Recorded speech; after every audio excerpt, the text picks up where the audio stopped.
Bismillahirrahmanirrahim. Alhamdulillah wassalatu wassalamu ala Rasulillah wa ala alihi wa ashabihi wa man wala. Bapak-bapak, ibu-ibu, saudara-saudara sekalian, Assalamualaikum warahmatullahi wabarakatuh. Kita sudah membahas rukun iman. Yang belum kita bahas itu adalah rukun iman yang keenam. Percaya pada takdir. Oke. Sebenarnya uraian menyangkut takdir ini tidak dikenal pada masa Nabi. Sebagaimana dibahas oleh filsuf-filsuf atau ahli-ahli ilmu kalam. Para sahabat Nabi memahami takdir sebagai penyerahan diri pada Tuhan. Dan dalam arti penyerahan diri itu, mereka tidak bahas lagi apa sih takdir itu.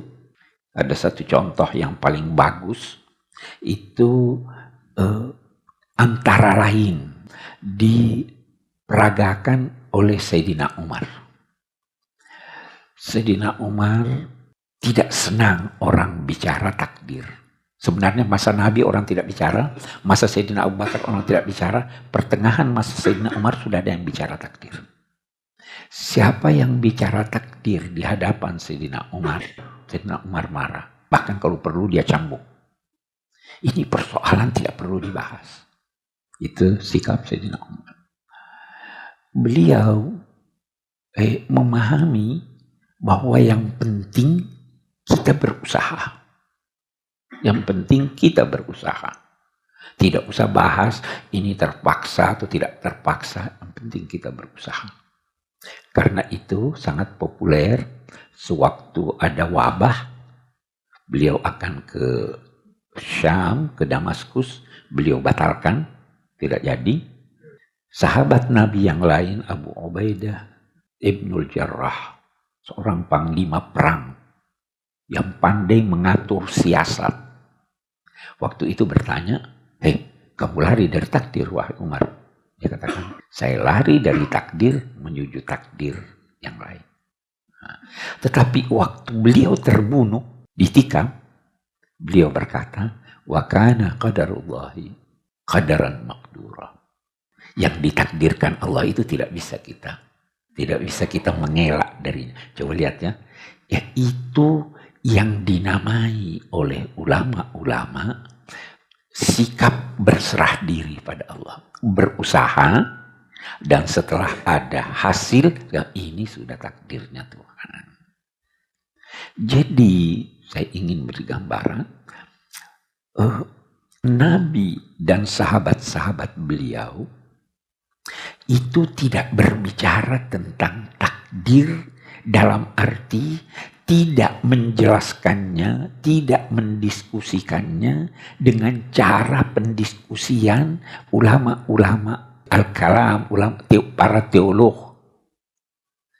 Bahkan pernah suatu ketika dari kubur, ini hadis diriwayatkan oleh Imam Muslim,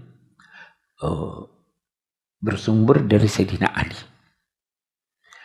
Nabi bersabda, tidak ada seorang pun di antara kamu kecuali telah diketahui oleh Allah di mana tempatnya, di sorga atau di neraka. Semua Allah sudah tahu di mana tempatnya, di sorga atau di neraka. Nah, waktu Nabi menyampaikan itu, sahabat-sahabat bertanya, kalau begitu kita andalkan saja ini apa keputusan Tuhan.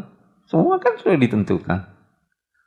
Nabi berkata, bisa jadi ada di antara kamu yang melakukan amal-amal yang dilakukan oleh orang-orang yang baik, tetapi pada akhir hidupnya dia melakukan amal buruk sehingga dia masuk neraka. Bisa juga sebaliknya. Sahabat berkata, kalau begitu kita tidak usah berusaha. Nabi bersabda lagi, i'malu, kamu harus berusaha. Fakullum muyassarun lima khuliqalah. Semua akan dipermudah untuk melakukan apa yang sesuai dengan pengetahuan Allah itu. Baru Nabi baca, fa amma man a'ta wattaqa wa saddaqa bil husna fasanuyassiruhu lil yusra. Siapa yang mau memberi dan dia percaya pada kalimat tauhid al-husna, di situ artinya al-kalimat al-husna, kalimat tauhid, maka Allah akan mempermudah jalannya. Kita garis bawahi, kalau dia percaya ini. Tuhan mempermudah jalannya. Wa amma man bakhila wastaghna, adapun yang kikir, tidak mau percaya, dia juga dipermudah jalannya menuju ini. Waktu saya kuliah, ini yang kita pelajari. Syekh Abdul Halim Mahmud berkata, kalau kita baca hadis ini, awalnya seakan-akan faham fatalisme. Udah deh, serahkan aja sama Tuhan. Tetapi akhirnya kita disuruh kerja. Kalau begitu, pasti pekerjaan ini punya pengaruh terhadap sorga atau neraka. Betapapun saya ingin berkata bahwa pada masa Nabi dan sahabat-sahabat besar, ini masalah tidak pernah dibahas soal percaya pada takdir. Memang Al-Quran berbicara tentang takdir. Nabi menjelaskan bahwa salah satu dari rukun iman itu antu'mina biqadarihi khairihi wa syarrihi. Kamu harus percaya adanya takdir Allah yang baik dan yang buruk, harus percaya. Tapi apa takdir? Pandangan mereka, kita tidak usah diskusikan apa itu. Yang penting kita percaya itu kalau sudah terjadi, dan sebelum terjadinya kita usaha. Oke, itu sikap sahabat. Tapi di buku ini dia katakan terjadi perubahan sejak meninggalnya Sayyidina Ali radhiyallahu anhu. Perubahan total. Terjadi perubahan sejak berkuasanya Muawiyah. Kita tahu dalam sejarah itu dikatakan bahwa kekhalifaan yang direstui Allah itu adalah 4 khalifah. Sayyidina Abu Bakar, Sayyidina Umar, Sayyidina Utsman, Sayyidina Ali. Ini sesudah itu tidak ada lagi kekhalifaan, yang ada kerajaan. Itu mulai dari Muawiyah, itu sudah kerajaan. Oke, baik. Memang dalam sejarah terjadi konflik antara Sayyidina Ali dengan Muawiyah. Pada akhirnya, saya pernah jelaskan panjang lebar ini, pada akhirnya setelah Sayyidina Ali terbunuh, Sayyidina Al-Hasan tidak ingin terjadi perpecahan dalam masyarakat, tidak ingin terjadi bunuh-membunuh, maka apa katanya? Saya tidak menuntut lagi. Saya ingin mengakui Muawiyah sebagai khalifah dengan syarat-syarat ini. Antara lain, jangan jadikan anakmu sebagai penerus, karena itu kerajaan namanya. Ada orang-orang tentu yang tidak senang dengan itu, karena sistemnya sistem kerajaan, maka terjadi kezaliman-kezaliman dalam masyarakat. Nah, ketika itu penguasa Umayyah ingin menggambarkan pada masyarakat bahwa apa yang terjadi ini diizinkan dan direstui Allah, karena itulah takdirnya. Itu Sayyidina Ali terbunuh, takdir Allah. Muawiyah jadi khalifah itu takdir Allah. Tetapi dia artikan takdir Allah itu bukan sebagai izin Allah, tetapi restu Allah. Beda kan? Restunya ini. Jadi jangan marah sama saya. Ini Allah mau begitu. Bagaimana nanti ketetapan hukumnya? Bagaimana nanti sikap Allah? Lahir apa yang dinamakan irja, murji'ah. Orang-orang udah deh dibahas nanti di hari kemudian, tidak usah dulu salahkan ini, tidak usah salahkan itu. Nah, untuk menyebarluaskan ide ini, agama dalam 2 tanda petik diperalat. Ini politik sudah memperalat agama. Bagaimana caranya? Muawiyah yang ada di Damaskus mengirim surat kepada sahabat-sahabat Nabi yang ada di Medina bertanya, apa doa Nabi habis sholat? Diduga keras Muawiyah tahu, tetapi dia mau informasi yang jangan dianggap datang darinya. Maka dari sana, dari Medina, datang surat menyatakan begini. Doa Nabi setiap habis sholat itu adalah Allahumma la mani'a lima a'tait, wa la mu'tiyah lima mana', wa la radda lima qadait, wa la yanfa'u dzal jaddi minkal jadd. Ini dibaca sampai sekarang. Nah, artinya, ya Allah, tidak ada yang dapat menghalangi apa yang kamu beri.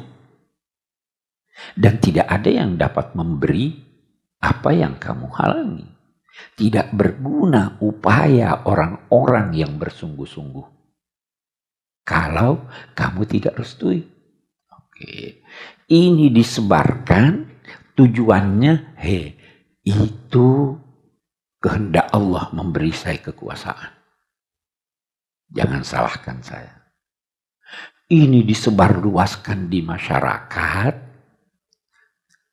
Tentu saja ada orang yang tidak senang melihat penyelewengan, penganiayaan yang terjadi dalam masyarakat oleh penguasa ketika itu, berkata tidak ada takdir. Ini semua tanggung jawab manusia. Ya kan? Jadi ini sikap ekstrim juga. Tidak ada takdir. Itu orang yang pertama berkata begitu, Ma'badil Juhani. Orang tabi'in yang sangat-sangat terpercaya. Hati nuraninya tidak mengizinkan dia untuk menyatakan bahwa kezaliman yang dilakukan oleh siapapun itu restu Allah. Tetapi karena pandangan ini tadi berkata itu semua takdir Allah, tidak bisanya dia katakan tidak ada takdir. Manusia bebas. Orang ini Ma'bad dibunuh. Tapi kelihatannya dia terbunuh bukan karena pandangan tentang takdir, bahwa tidak ada takdir, tetapi karena itu berbau menentang politik pemerintah. Ya kan? Dari dulu itu ada. Tersebar ini tidak ada takdir, tidak ada takdir. Ini bilang takdir, ini bilang takdir. Dalam perjalanannya lahir lagi satu orang. Dia berkata begini, masa tidak ada takdir? Masa manusia bebas melakukan apa saja yang dia kehendaki? Maka dia berkata, takdir ada. Bertolak belakang dengan ini tadi. Inilah faham, inilah nanti yang berkembang lebih jauh dalam masyarakat, sehingga ada faham fatalisme, semua ditentukan oleh Allah. Ada faham qadariyah, yang menyatakan manusia bebas menentukan segala sesuatu. Yang berkata manusia bebas melakukan segala sesuatu terasa oleh satu pihak bahwa ini menyita sebagian kuasa Tuhan. Ya, bebas, mana Tuhan? Yang berkata bahwa manusia ini ditentukan oleh Tuhan segalanya, itu berkata, kalau begitu kenapa kita disiksa? Ya kan? Nah, dalam perkembangannya lebih jauh dalam masyarakat, dalam perkembangannya dalam masyarakat, masing-masing mencari pembenaran dari ayat Quran dan hadis.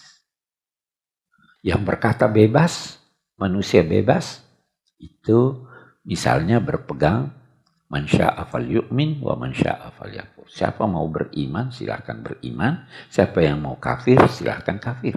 Ini Anda bebas. Yang berkata manusia tidak bebas, dia baca ayat wa ma tasyauna illa ayyasha Allah. Kamu tidak bisa berkehendak kecuali dikehendaki oleh Allah. Oh, ini kita tidak bisa apa-apa nih. Yang berkata bahwa manusia tidak punya kemampuan, dia baca ayat wallahu khalaqakum wa ma ta'malun. Allah menciptakan kamu, dan dia artikan dan apa yang kamu kerjakan itu Allah ciptakan. Jadi masing-masing cari ayat. Lahir satu tokoh namanya Abul Hasan Al-Asy'ari. Ini nanti menjadi akidah Asy'ariyah. Akidah Asy'ariyah ini jalan tengah. Tapi walaupun demikian, ada ulama-ulama yang tidak setuju. Itu Ibnu Taimiyah itu mengkafirkan, ini sampai sekarang. Dalam sisi keagamaan semua punya pandangan yang berbeda-beda. Abul Hasan Al-Asy'ari berupaya mencari jalan tengah. Jalan tengahnya itu dinamai kasb. Kasb, usaha. Baik, mari kita lihat. Memang ada hal-hal yang dilakukan oleh manusia di mana hal itu tidak dalam kontrolnya. Ada orang gemetar, ya kan? Gemetar. Itu dia kuasai dirinya untuk gemetar. Di luar kontrolnya. Apa bedanya dengan orang yang gemetar tangannya dengan penari? Nah, lihat penari Bali juga. Sama atau beda itu? Sama-sama gemetar. Tetapi yang ini di luar kemampuan dia untuk mengontrolnya, yang itu jadi ada dua. Bersin. Anda kuasa menahan bersin? Tidak. Anda kuasa mau bersin? Tidak bisa. Pernah alami itu? Hal-hal yang di luar kontrol kita. Itu dibawa kuasa Allah. Tetapi saya bisa ambil gelas ini. Ini dibawa kontrol saya. Nah, yang dibawa kontrol saya, yang saya lakukan atas dasar kesadaran saya dan keinginan saya, itu yang dinamai kasb. La yu'akhidukumullahu billagwi fi aimanikum walaki yu'akhidukum bima kasabat qulubukum. Kamu sumpah, bukan tujuan kamu bersumpah, tidak apa-apa. Yang Allah minta pertanggungan jawab kamu adalah amalan yang kamu lakukan dalam bentuk kasab, yakni yang kamu inginkan dan kamu maksudkan untuk melakukannya. Nah, jadi berarti kata Imam Abul Hasan Al-Asy'ari ini, yang berkata bahwa Tuhan menciptakan amal dan itu datangnya dari Tuhan benar pada sebagian. Denyut jantung Anda kuasai? Tidak. Itu Tuhan punya. Tetapi yang berkata juga bahwa manusia bebas melakukan segala sesuatu yang dikehendakinya, benar juga, tapi tidak semua juga. Nah, yang dituntut tanggung jawabnya itu adalah yang Anda lakukan dengan sengaja, yang Anda lakukan dengan maksud-maksud yang disadari oleh keinginan Anda. Ini kira-kira gambaran. Itu jalan tengah. Jadi kita tidak berkata manusia bebas sebebas-bebasnya, tapi tidak juga berkata bahwa manusia segala kegiatannya ditentukan 100% oleh Allah Subhanahu.